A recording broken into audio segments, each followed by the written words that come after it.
Andrew should be forgotten. That was what happened to the quiet ones, the wallflowers. When people like him made a friend like Thomas, there should be nowhere to stand in the wake of glory and chaos that Thomas left behind. But Thomas always looked over his shoulder before turning a corner, always reached back to tug Andrew after him. It seemed as natural to him as breathing, that need to check that Andrew hadn't been left behind. He dreaded the day Thomas would drop the habit, but he still hadn't. Even after they detoured past the dorms to dump luggage and joined the stream of students pouring into the halls of Wickwood Academy, Thomas still reached back to stop them from being separated in the crush. Andrew was drunk with relief. Let this be the one thing that never changed.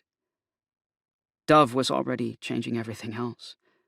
She should be here with them, bickering with Thomas about something inane until he shot back a quip that startled her into a laugh. Instead, Dove's icy war must be extending to Thomas, too. Andrew knew they'd had some massive blow-up before school let out for the summer. He decided to stay out of it this time. But they usually smoothed things over by pretending it never happened. Andrew couldn't live like that. If one thing went wrong, it festered in his chest until he couldn't bear it, and then someone would have to fix it for him before he spiraled. Dove could be just catching up with friends. She had a dramatic academic rivalry with her roommate, Lana Lang, the kind where they battled for top of the class all day, but then as soon as 4 p.m. hit, they were sharing sour Skittles and snorting over inside jokes.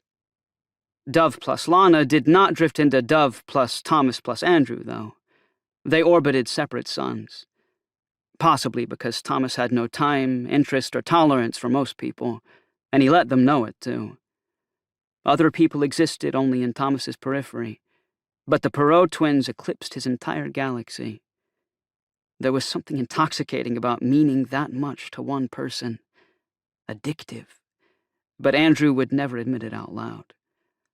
"I have to tell you something," Thomas said, his words half lost in the rising chatter of other students.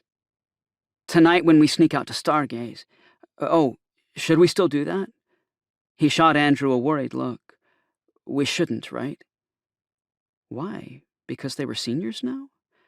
Thomas had a chronic need to fight every rule ever, so worrying wasn't like him. "I still want to," Andrew said. Lines smoothed on Thomas's forehead. "I'll tell you everything tonight, but you have to swear to believe me."